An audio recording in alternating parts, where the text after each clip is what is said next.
नमस्कार, आप देख रहे हैं इंडिया टीवी में हूं पिनास त्यागी। बंगाल जीतने के बाद नरेंद्र मोदी सुपर स्पीड में चल रहे हैं। मोदी के चेस बोर्ड पर अब दक्षिण का नक्शा है और निशाने पर इंडिया अलायंस है। तमिलनाडु में जिस वक्त राहुल गांधी विजय थलापति के शपथ ग्रहण मंच पर खड़े थे, उस वक्त मोदी 2028 के कर्नाटक चुनाव की रूपरेखा बना रहे थे। कर्नाटक के बाद मोदी तेलंगाना पहुंचे, वहां भी 2028 में चुनाव है। मोदी ने तेलंगाना में भी पॉलिटिक्स की एक लंबी गोटी फेंक दी। हैदराबाद से मोदी अब गुजरात जा रहे हैं, जहां वो सोमनाथ मंदिर के प्राण प्रतिष्ठा अमृत महोत्सव में शामिल होंगे। इधर यूपी में योगी आदित्यनाथ ने आज 27 की टीम फाइनल कर दी। बंगाल की हार से विरोधी पहले से पस्त हैं और मोदी अभी से 29 के लिए लीड ले रहे हैं। रेवंता में मोदी को हेमंता नजर आने लगे हैं। तेलंगाना के मुख्यमंत्री को प्रधानमंत्री ने खुल्लम खुल्ला ऑफर दे दिया, मुझसे जुड़ जाओ। 10 साल के शासन में भारत सरकार ने जितना गुजरात को दिया, वो मैं आपको देने को तैयार हूं।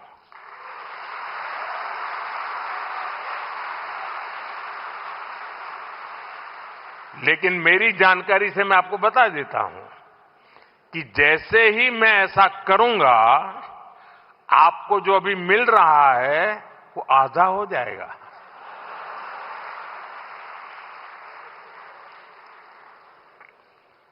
आप जहां पहुंचना चाहते हैं नहीं पहुंच पाएंगे, और इसलिए अच्छा है कि मेरे से ही जोड़ो।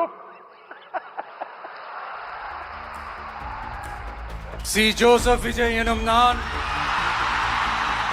आज ही तमिलनाडु में टीवीके के विजय दलपति की सरकार बनी। तमिलनाडु में अगले 5 साल के लिए बीजेपी का होप डाउन हुआ और आज ही नरेंद्र मोदी ने दक्षिण में बीजेपी के लिए नया द्वार खोल दिया। गुजरात जाने से पहले प्रधानमंत्री ने कर्नाटक और तेलंगाना का तूफानी दौरा किया। दौरा नॉन पॉलिटिकल था, मोदी ने प्योर पॉलिटिकल बात की।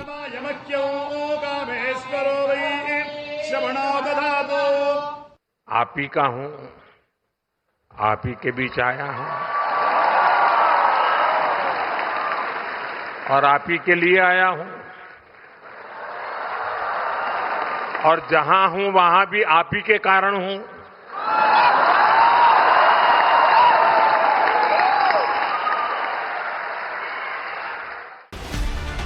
ये नरेंद्र मोदी की खासियत है।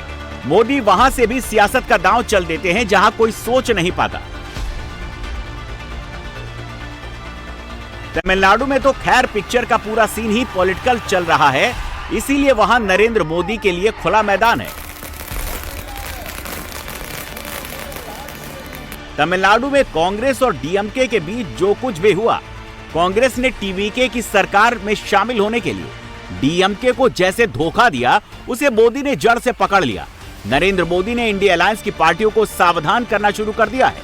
कांग्रेस परजीवी पार्टी हो गई है जो अपने साथियों के साथ ही विश्वासघात करती है। कोई ऐसा सगा नहीं जिसे कांग्रेस ने ठगा नहीं।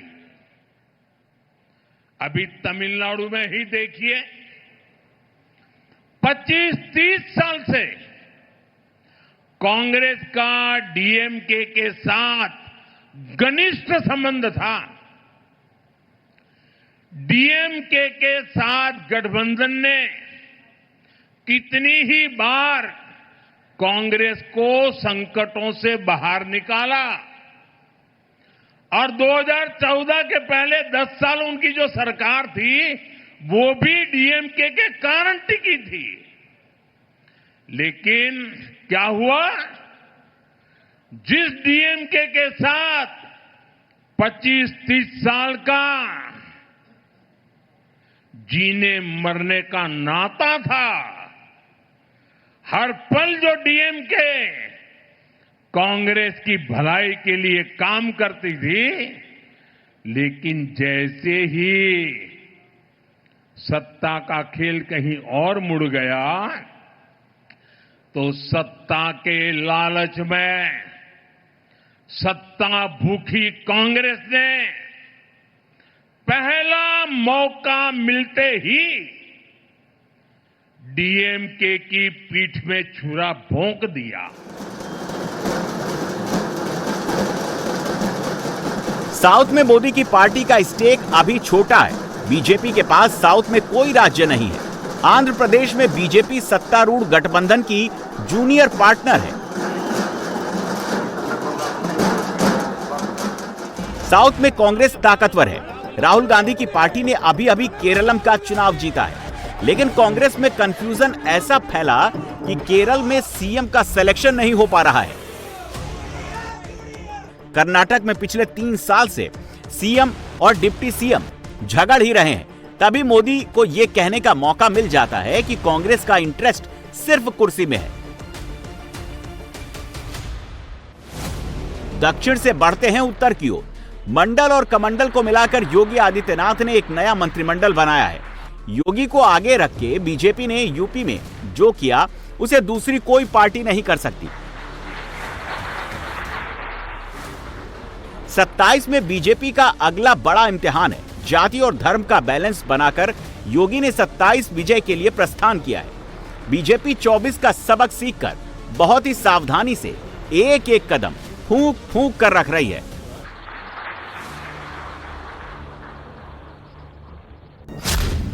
पश्चिम यूपी के जाट भूपेंद्र चौधरी, अवध के ब्राह्मण मनोज पांडे, सेंट्रल यूपी के लोधी कैलाश राजपूत, वेस्टर्न यूपी के वाल्मीकि नेता सुरेंद्र दिलेर, पूर्वांचल के हंसराज विश्वकर्मा और प्रयागराज मंडल की महिला पासी नेता कृष्णा पासवान, इन सबको योगी ने मंत्री बनाकर 27 की टीम में शामिल कर लिया। मैं सुरेंद्र दिलेर ईश्वर की शपथ लेता हूँ। मेरठ से आने वाले गुर्जर समाज के नेता सुरेंद्र तोमर को योगी ने राज्य मंत्री से प्रमोट करके कैबिनेट रैंक दे दी। इसी तरह कानपुर देहात की सिकंदरा सीट से जीतने वाले पाल और बघेल समुदाय के नेता अजीत पाल को भी योगी ने प्रमोट कर दिया। 29 के लिए यूपी इंपॉर्टेंट है और यूपी का फैसला 27 में ही हो जाना है।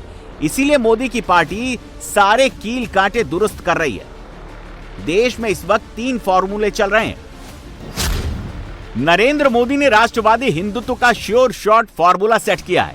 इसी फॉर्मूले के साथ वो 29 जीतना चाहते हैं। कांग्रेस का फॉर्मूला मुस्लिम वोट जोड़ने का है। असम में, बंगाल में, केरल में कांग्रेस ने इसी फॉर्मूले को अपनाया।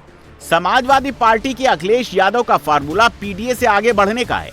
अखिलेश अब ब्राह्मण और ठाकुर वोट जोड़ना चाहते हैं। अखिलेश यादव महाराणा प्रताप का नाम लेकर ठाकुर वोट लुभा रहे हैं। आने वाले समय में समाजवादी सरकार होगी और महाराणा प्रताप जी की जयंती पर 2 दिन का अवकाश घोषित किया जाएगा। और इनके साथ साथ लखनऊ की सबसे प्रतिष्ठित जगह गोमती रिवर फ्रंट, जो देश का आज का सबसे शानदार रिवर फ्रंट है, महाराणा प्रताप जी की भी भव्य और बहुत सुंदर प्रतिमा, जिसमें चेतक भी होगा और भाला सोने का होगा, उसको सम्मान देने का काम हम लोग करेंगे। अखिलेश की दिक्कत यह है कि योगी आदित्यनाथ खुद ही ठाकुर हैं। हिंदू पॉलिटिक्स के धुरंधर योगी आदित्यनाथ के सीएम रहते ठाकुरों में अखिलेश की दाल नहीं गल सकती। इसीलिए वो पंडित जी को भी बार बार प्रणाम कर रहे हैं। जो हमारे पंडित जी बोलेंगे, बाल कटाना तो बाल कटाएंगे, बाल बढ़ाना तो बाल बढ़ाएंगे। सुबह कहेंगे राइट पैर से निकलना है तो हम राइट पैर से निकलेंगे। आज नहीं निकलना है, हम नहीं निकलेंगे। अरे हम नए न्यू समाजवादी हैं।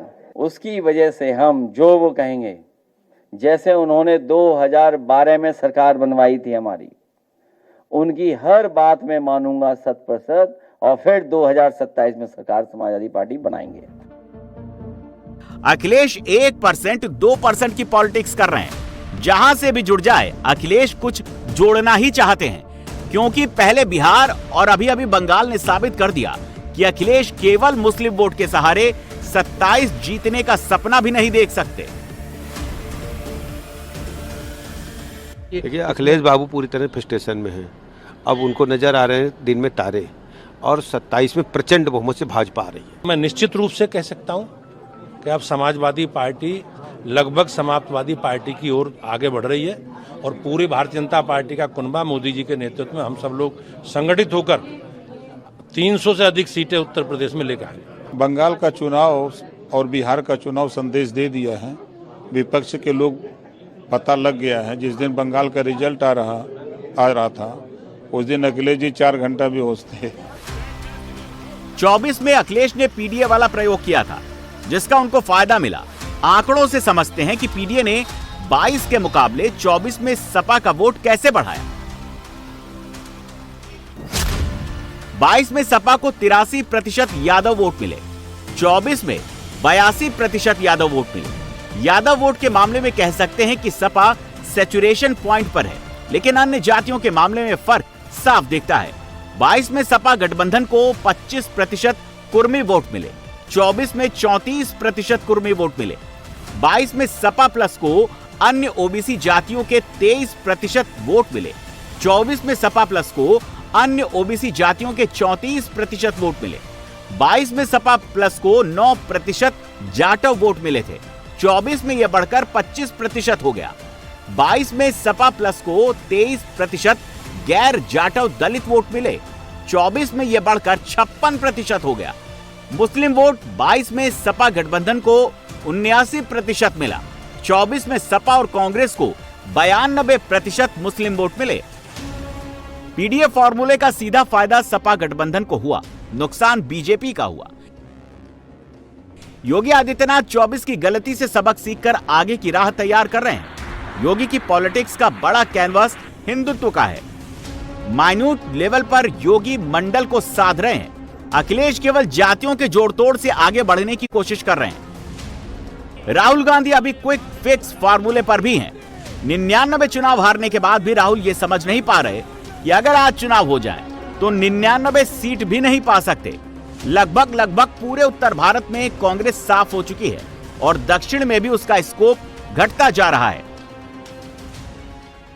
40 साल पहले 400 से अधिक सीटें मिली थी।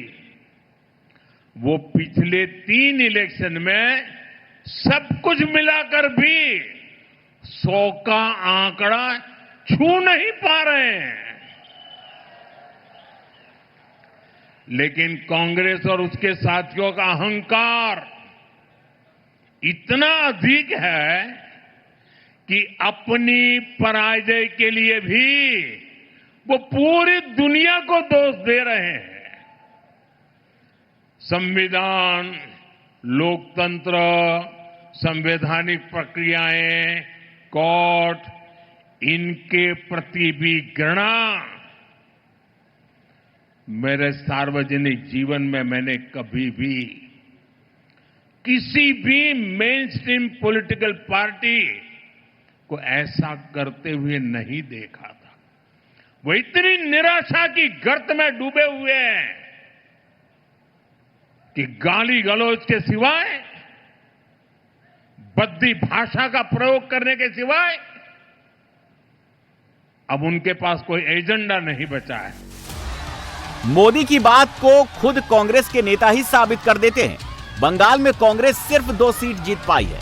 ममता बनर्जी को 80 सीटें मिली हैं। ममता की पार्टी बंगाल में मुख्य विपक्षी पार्टी है, लेकिन वहां भी कांग्रेस ममता को अपमानित करने में जुटी हुई है। यह हाल तब है जबकि ममता बनर्जी की पार्टी अब भी एनडी अलायंस की पार्टनर है। सुनियोजित तरीके से, सोची समझी तरीके से कांग्रेस पार्टी को और खासकर जो धर्मनिरपेक्ष जो एक जगह बचे हुए थे बंगाल में, उनको तबाह करने के सबसे ज्यादा कोशिश अगर किसी ने की होगी तो उनका नाम ममता बनर्जी। अभी वो खुद सजा भुगत रहे हैं, सबको बुलाने की कोशिश कर रहे हैं क्योंकि उसकी ताकत अभी नहीं है अकेले दम पर कुछ करे, सहारा मांग रहे हैं। लेकिन फिर भी कांग्रेस की नाम जिक्र नहीं किए। अगर बचना है तो राहुल गांधी को इंडिया गठबंधन की नेता मानते हुए पहले दरखास्त करें, उसके बाद सोचा जाएगा। इंडिया अलायंस में होने पर भी ममता बनर्जी को हरवाने के लिए राहुल गांधी ने बंगाल जाकर ममता के खिलाफ चुनाव प्रचार किया था। टीएमसी का काम बंगाल में बेरोजगारी बढ़ाने का है। वही ममता बनर्जी जब बंगाल चुनाव हार गई तो राहुल गांधी कांग्रेस नेताओं को नसीहत देने लगे कि ममता बनर्जी की हार पर चहकना बंद करो, क्योंकि बंगाल में बीजेपी जीत गई है। अगर राहुल गांधी बीजेपी को हराने के लिए इतने ही संजीदा होते तो बंगाल में ममता बनर्जी के साथ मिलकर मोदी से लड़ते।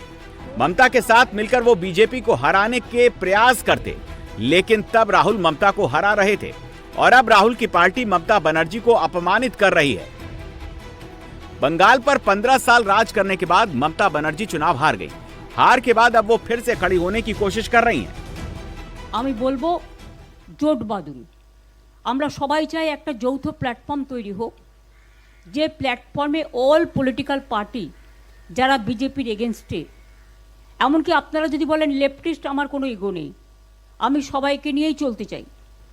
এবং আজকে যা অবস্থা, বিজেপিকে যদি রুখতে হয়, লেফটিস্ট সবাইকে, আল্ট্রা লেফট সবাইকে, আমাদের তৃণমূল কংগ্রেস আমরা কথা দিচ্ছি, ন্যাশনাল পার্টি সবাইকে যার যতটুকু শক্তি আছে, দিল্লিতেও যেমন আমরা লড়াই করব, তেমনি বাংলাতেও আসুন আমরা জোট বাঁধি। যদি কেউ এ ব্যাপারে কোনো রাজনৈতিক দল আমার সাথে কথা বলতে চান, আমি 4টে থেকে 6টা পর্যন্ত অ্যাভেলেবেল আছি অফিসে, আমাকে জানাবেন, আমি নিশ্চয়ই আপনাদের সাথে কথা বলব।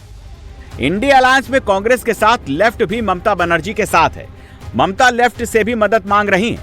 कांग्रेस अगर अपने पॉलिटिकल पार्टनर्स का सम्मान करती तो ममता को कम से कम अपमानित तो नहीं करती। जिस बाम को उन्होंने धक्का मार के निकाल दिए, कांग्रेस को गला धक्का दिए, अभी सबका पैर पकड़ना चालू करेगा। अब देखिए ना क्या दशा होता है ममता बनर्जी को और तृणमूल कांग्रेस को।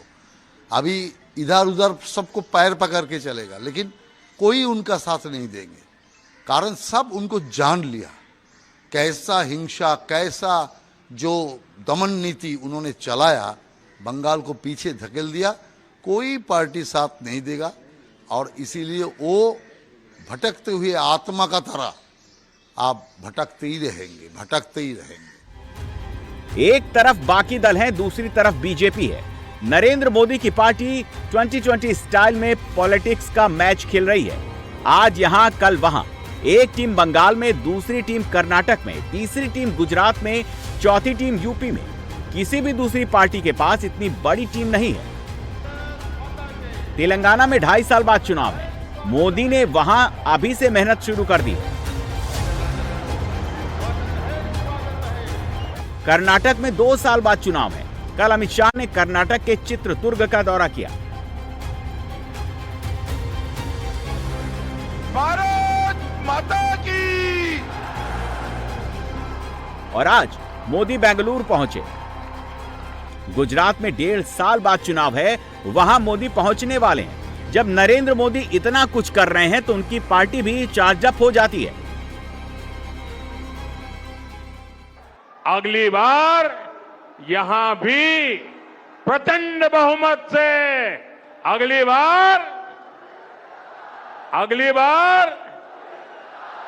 बार तेलंगाना के लोग कांग्रेस और बीआरएस की वादा खिलाफी और इनकी परिवारवादी राजनीति से तंग आ चुके हैं। इसलिए भी तेलंगाना की जनता बदलाव चाहती है। बंगाल विजय के बाद मोदी ने अपना पॉलिटिकल चेसबोर्ड 29 के लिए तैयार करना शुरू कर दिया है। मोदी को मालूम है सेंट्रल लेवल पर उनका मुकाबला कांग्रेस से ही होगा।